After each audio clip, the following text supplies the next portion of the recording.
जलालुद्दीन खिलजी मूल रूप से एक तुर्क अफगान सरदार था। वह पहले बलबन और उसके उत्तराधिकारियों के अधीन एक योग्य सेनापति के रूप में कार्य कर चुका था। बलबन के बाद सत्ता में आए कैकुबाद एक अयोग्य और विलासी शासक था। दरबार में षड्यंत्र बढ़ने लगे और प्रशासन पूरी तरह कमजोर हो गया। इसी अराजक स्थिति का लाभ उठाकर 1290 ईस्वी में जलालुद्दीन खिलजी ने दिल्ली की सत्ता अपने हाथ में ले ली और स्वयं सुल्तान बन बैठा। यही से गुलाम वंश का अंत हुआ और खिलजी वंश की स्थापना हुई। जलालुद्दीन खिलजी एक उदार, दयालु और सहिष्णु शासक था। उसने बलबन की कठोर लौह और रक्त नीति को त्याग दिया। उसका मानना था कि राज्य भय से नहीं बल्कि प्रेम और विश्वास से चलाया जाना चाहिए। अपने शासनकाल में जलालुद्दीन ने विद्रोहियों को कठोर दंड देने के बजाय अक्सर क्षमादान दिया।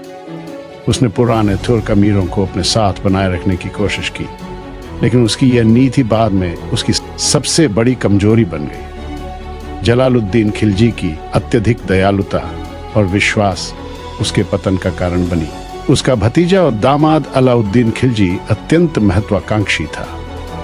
देवगिरी अभियान से अलाउद्दीन ने अपार धन अर्जित किया और सत्ता प्राप्त करने की योजना बनाई। अंततः 1296 ईस्वी में अलाउद्दीन खिलजी ने जलालुद्दीन खिलजी की हत्या कर दी और स्वयं दिल्ली का सुल्तान बन गया।